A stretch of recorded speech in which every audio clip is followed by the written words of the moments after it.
ಒಂದು ಅಧಿಸೂಚನೆಯನ್ನ ಹೊರಡಿಸಿದ್ದಾರೆ. ಹಿಂದಿನ ಸರ್ಕಾರದ ಅಧಿಸೂಚನೆಯನ್ನ ರದ್ದು ಮಾಡಿ ಹಿಜಾಬ್ಗೆ ಅವಕಾಶವನ್ನು ಕೊಟ್ಟು ಶಿವದಾರ, ಜನಿವಾರ, ರುದ್ರಾಕ್ಷಿ ಇದನ್ನ ಧರಿಸಬಹುದು, ಹಿಜಾಬ್ ಧರಿಸಬಹುದು. ಅದರ ಜೊತೆಗೆ ಇದನ್ನೂ ಹೇಳಿದ್ದಾರೆ. ನಾನು ಕಾಂಗ್ರೆಸ್ ಸರ್ಕಾರಕ್ಕೆ ಮತ್ತು ಮಧು ಬಂಗಾರಪ್ಪನವ್ರಿಗೆ ಕೇಳ್ತೀನಿ, ಶಿವದಾರ, ರುದ್ರಾಕ್ಷಿ ಮತ್ತು ಜನವಾರ ಒಳಗಡೆ ಇರುತ್ತೆ, ಹೊರಗಡೆ ಕಾಣುವುದಿಲ್ಲ. ಅದನ್ನು ನೀವೇನು ಹೇಳೋದು? ಅದನ್ನು ಸಾಂಪ್ರದಾಯಿಕವಾಗಿ ಸಾವಿರಾರು ವರ್ಷದಿಂದ ಇಲ್ಲಿ ಹಾಕೊಂಡು ಬಂದಿದ್ದಾರೆ. ಸೊ ಅದನ್ನ ಹಾಕೋಬಹುದು ಅಂತನೋ ನೀವ್ಯಾರು ಹೇಳೋರು? ಏನಂತ ತಿಳ್ಕೊಂಡಿದ್ದಾರೆ? ಶಿವದಾರ ಅಥವಾ ಈ ಜನಿವಾರ ಅಂತಂದ್ರೆ ಏನು ದಾರಾನ? ಅದು ಶಾಸ್ತ್ರ ಇದರೆ ಶಾಸ್ತ್ರೋಕ್ತವಾದಂತ ಪ್ರಕ್ರಿಯೆ ಹಿನ್ನೆಲೆಯಲ್ಲಿ ಹಾಕೊಂಡದ್ದನ್ನು ಹಾಕೋಬಹುದು.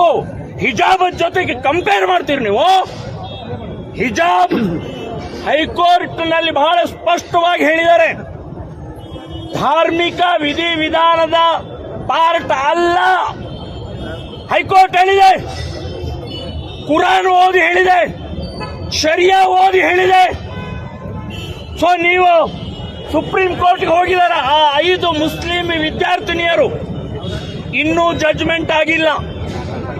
ಅಷ್ಟೊಳಗಡೆ ನೀವು ಇವತ್ತು ಅಧಿಸೂಚನೆ ಹೊರಡಿಸ್ತೀರಿ ಹಾಕೋಬಹುದು ಅಂತಂದ್ರೆ ಕಂಟೆಂಪ್ಟ್ ಆಫ್ ಕೋರ್ಟ್, ಕಾನೂನಿನ ಉಲ್ಲಂಘನೆ. ಸೊ ನೀವು ಸರ್ಕಾರದವರು, ಶಿಕ್ಷಣ ಮಂತ್ರಿ ಕಾನೂನಿನ ಉಲ್ಲಂಘನೆ ಮಾಡೋದಾದ್ರೆ ಸಾಮಾನ್ಯ ಜನರ ಕಥೆ ಏನು? ಸೊ ಇದರ ವಿರುದ್ಧ ಕಾನೂನಾತ್ಮಕ ಹೋರಾಟವನ್ನು ಕೂಡ ಮಾಡ್ತೀವಿ. ಇದಲ್ಲದೆ ಇವತ್ತು ಅಧಿಸೂಚನೆಯನ್ನ ಹರಳು ಹಾಕಿ ನಾವು ಹೋರಾಟ ಪ್ರತಿಭಟನೆಯನ್ನು ಮಾಡಿದ್ದೀವಿ. ಬರೇ ಇವತ್ತು ಇಲ್ಲಿ ಹಿಜಾಬದ ಪ್ರಶ್ನೆ ಅಲ್ಲ, ಹಿಜಾಬ್ ಎಲ್ಲಿ ಬೇಕಾದಲ್ಲಿ ಹಾಕೊಳ್ಳಿ. ಸಮಾನತೆ, ಏಕತೆ, ಭಾರತೀಯತೆ ಅಂತನ್ನುವಂತಹದ್ದಕ್ಕೆ ಇವತ್ತು ನೀವು ವಿರೋಧಿಗಳಿದ್ದೀರಿ, ಸಂವಿಧಾನ ವಿರೋಧಿಗಳಿದ್ದೀರಿ.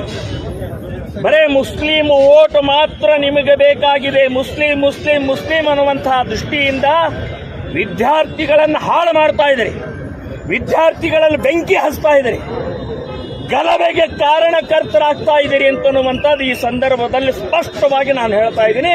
ಇದನ್ನ ಇಡೀ ರಾಜ್ಯಾದ್ಯಂತ ನಾವು ವಿರೋಧವನ್ನು ಮಾಡ್ತಾ ಇದ್ದೀವಿ. ಹಿಜಾಬ್ ಹಾಕೋಬಹುದು, ಮುಸ್ಲಿಂ ಐಡೆಂಟಿಟಿಗೆ ಅವಕಾಶ ಮಾಡಿಕೊಡೋದಾದ್ರೆ ಕೇಸರಿ ಹಿಂದುತ್ವಕ್ಕೆ ನಾನು ಕರ್ನಾಟಕದ ಎಲ್ಲ ವಿದ್ಯಾರ್ಥಿನಿಯರು, ಹಿಂದೂ ವಿದ್ಯಾರ್ಥಿನಿಯರಿಗೆ ಹೇಳ್ತೇನೆ, ಕೇಸರಿ ಶಾಲ್ ಹಾಕೊಳ್ಳಿ. ಎಷ್ಟು ಜನರನ್ನ ಅರೆಸ್ಟ್ ಮಾಡೋರ್ದಾರ ನೋಡೋಣ, ಎಷ್ಟು ಜನರ ಮೇಲೆ ಕೇಸ್ ಹಾಕೋರ್ದಾರ ನೋಡೋಣ. ನಾವು ನಿಮ್ಮ ಪರವಾಗಿದ್ದೀವಿ ಅಂತನ್ನುವಂಥದ್ದು ನಾನು ಹೇಳ್ತಾ ಇದ್ದೀನಿ. ಇದಕ್ಕೆ ಸವಾಲುವಾಗಿ ತಗೊಳ್ಬೇಕು. ಮುಸ್ಲಿಮರಿಗೆ ಐಡೆಂಟಿಟಿಯನ್ನು ಗುರುತು ಮಾಡುವಂತಹ ಕಾಂಗ್ರೆಸ್ ಸರ್ಕಾರ ಇದ್ರೆ ಹಿಂದೂ ಐಡೆಂಟಿಟಿ ಇದೆ ಈ ದೇಶದಲ್ಲಿ ಅಂತನ್ನುವಂಥ ತೋರಿಸ್ಕೊಡೋಗೋಸ್ಕರ ಕೇಸರಿ ಶಾಲ್ ಹಾಕೊಂಡು ಕಾಲೇಜ್ಗೆ ಹೋಗಬೇಕು, ಹೈಸ್ಕೂಲ್ಗೆ ಹೋಗಬೇಕು ಅಂತನ್ನುವಂಥ ಹಿಂದೂ ವಿದ್ಯಾರ್ಥಿನಿಯರಿಗೆ ನಾವು ಆಹ್ವಾನವನ್ನು ಮಾಡ್ತಾ ಇದ್ದೀವಿ.